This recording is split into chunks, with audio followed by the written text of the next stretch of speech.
Il y a des morts élégantes, voire même héroïques, et puis il y a des morts plus insolites que d'autres. Et dans l'histoire, nombre de personnages illustres ont connu ce genre de décès plus qu'improbable, certains ayant même parfois frôlé le ridicule. Il faut dire que ces figures du passé n'ont vraiment pas eu de chance. Certaines d'entre elles ont eu une vie marquante, mais c'est finalement leur décès qui les a rendues célèbres pour l'éternité, du moins en partie.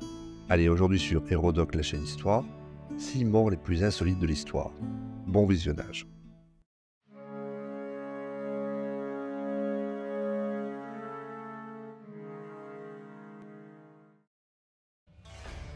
Marcus Licinius Crassus est resté dans l'histoire comme l'un des personnages les plus méprisés de son temps. Détenteur d'une richesse considérable, acquise sans scrupule, vainqueur de la révolte des esclaves menée par Spartacus en 71 avant Jésus-Christ, partie prenante du premier triumvirat formé avec César et Pompée, considéré à ce titre comme l'un des fossoyeurs de la République romaine, Crassus a souvent cherché, par des victoires militaires, à assouvir sa soif de pouvoir. Et c'est le cas justement en 55 avant Jésus-Christ, lorsqu'il initie une guerre extrêmement décriée contre l'Empire parthe, laquelle donne carrément lieu à des manifestations de citoyens qui tentent d'empêcher ses armées de quitter Rome.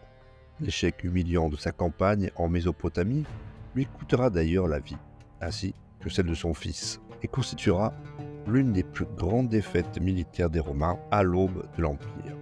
L'historien Dion Cassius évoque avec réserve ce qui aurait pu être les derniers instants de Crassus.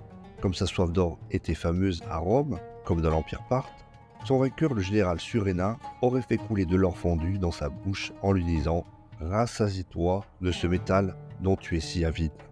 La tête de Crassus étant ensuite envoyée au roi parthe, au Rhodès II. Un horrible châtiment le faisant entrer de ce fait dans la légende. Cependant, même si cette légende n'est plus saisissante, il est plus probable que le général romain mourut pendant une escarmouche entre ses hommes et les Parthes. Il fut peut-être même tué par ses propres lieutenants qui redoutaient l'humiliation qu'aurait constitué sa captivité pour la République. Certains historiens disent également que l'or fondu aurait été versé sur son corps après son exécution, une fois sa tête tranchée. Ce qui est sûr, c'est qu'il n'a pas emporté cet or avec lui aux Champs-Élysées.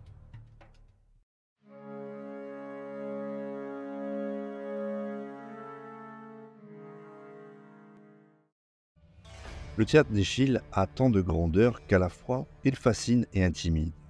La profondeur des problèmes qu'il a su lire dans les vieux mythes grecs, l'acuité avec laquelle se traduit chez lui la crainte constante des dieux, la richesse de son lyrisme, aux formes âpres et mystérieuses, tout cela y contribue grandement. Mais ses mérites correspondent aussi à la place qu'occupe Échille dans l'histoire littéraire.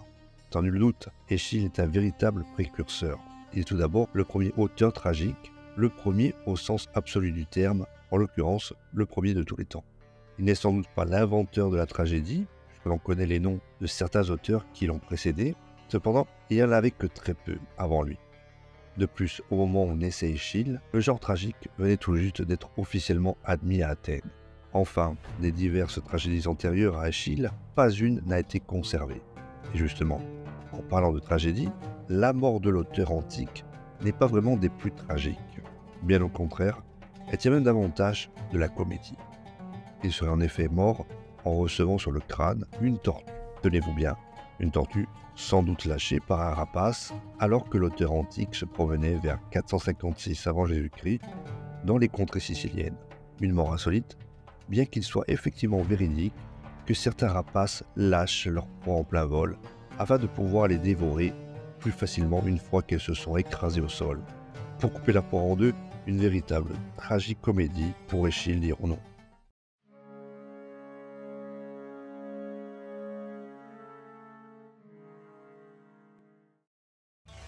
Le scaphisme est un mode d'exécution attribué aux Perses antiques, dans lequel le corps de la victime, à l'exception de la tête, des mains et des pieds, est enfermé dans un réceptacle, nourri et recouvert de lait et de miel, la mort étant causée par les insectes qui se nourrissent des déchets alimentaires et prolifèrent autour et à l'intérieur de la victime. Cependant, cette pratique est généralement considérée comme une fiction. Les sources perses ne la mentionnent jamais, la seule description qui nous est parvenue venant de chez Plutarque. En effet, Ce dernier rapporte dans sa biographie du roi de Perse Artaxerxès II, qui vécut entre le 4e et le 5e siècle avant Jésus-Christ, que cette peine fut appliquée à un Perse du nom de Mithridate, qui s'était vanté d'avoir tué au combat Cyrus le Jeune, frère ennemi du roi, ôtant ainsi au souverain l'honneur de ce fait d'armes. Quoi qu'il en soit, ce même Mithridate aurait réussi à survivre 17 jours au beau milieu de la crasse, des excréments et des insectes, jusqu'à ce qu'il meure finalement rongé par ces derniers. Une torture qui ferait finalement passer l'Inquisition médiévale pour des enfants de cœur.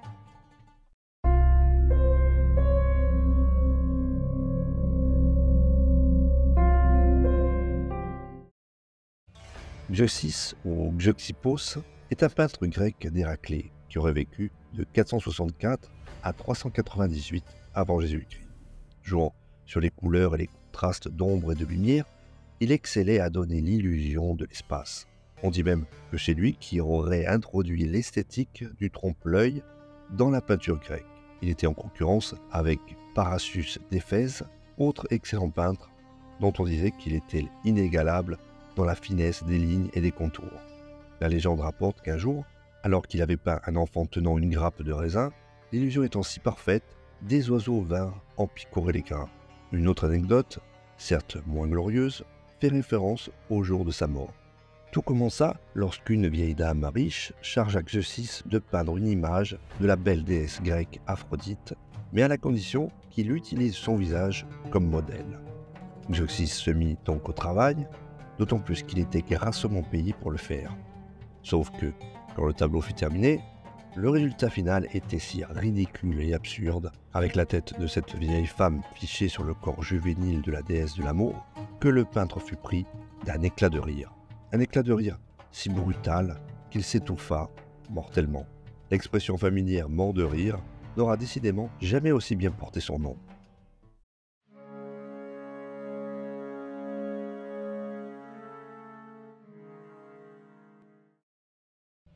Né à Agrigente en Italie, le philosophe du 5e siècle avant Jésus-Christ, Empédocle, est bien connu pour ses capacités intellectuelles impressionnantes. Il était sans aucun doute à la fois un scientifique brillant, ainsi qu'un orateur éblouissant. Personnage excentrique, figure politique et ardent défenseur de la démocratie, il fut cependant banni d'Agrigente, sa ville natale, et termina sa vie dans le Péloponnèse, une région du sud de la Grèce. Selon la légende, il aurait remporté une victoire aux Jeux Olympiques avant de se jeter dans le cratère de l'Etna, laissant au bord l'une de ses chaussures comme preuve de sa mort. D'après une autre version, il erra une nuit aux alentours de l'Etna avant de disparaître à jamais. À l'aube, le volcan se contenta de vomir ses sandales de bronze. Qui sait, c'est peut-être de là que vient l'expression « partir en fumée ».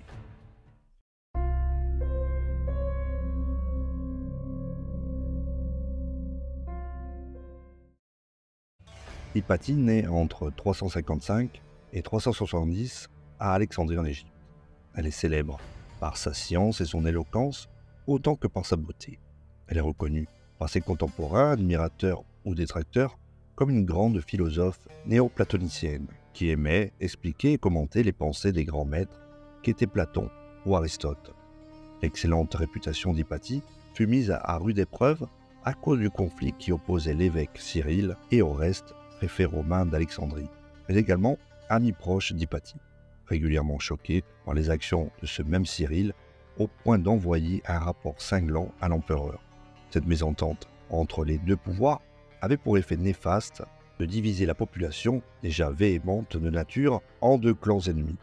Ainsi, parmi les chrétiens, il se trouvait des partisans d'Oreste, lui-même chrétien, mais aussi des partisans d'un Cyril très colérique, auquel étaient associés des moines reconnus pour leur violence. Hypatie sereine et paisible, païenne mais ayant enseigné à des disciples chrétiens ou ayant fréquenté des chrétiens et des juifs, eut le malheur d'être une amie proche de ce même Oreste. Sa grande renommée portait également ombrage à l'évêque d'Alexandrie, jaloux de son pouvoir. À tel point qu'une foule, menée par un certain Pierre, lecteur ecclésiastique, se mit en tête, vers le mois de mars 415, de punir sévèrement cette femme pécheresse. Socrate le Scolastique, historiographe chrétien de langue grecque, est l'une des principales sources permettant de décrire l'assassinat d'Hypatie précisément dans son histoire ecclésiastique vers 440. Selon lui, les assaillants saisirent Hypatie en pleine rue et la traînèrent jusqu'à l'église Caesarone, un ancien temple du culte de l'empereur.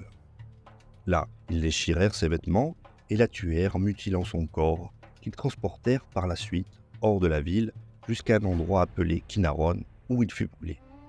L'implication de l'évêque d'Alexandrie dans le meurtre d'Hypatie ne sera jamais prouvée, une suspicion qui n'empêchera pas ce même Cyril d'être sanctifié par l'Église et fêté chaque année le jour de sa disparition, en l'occurrence tous les 27 juin. Voilà, cette vidéo est à présent terminée, j'espère que vous l'aurez appréciée. Dans ce cas, n'hésitez pas à mettre un pouce vers le haut et à la partager.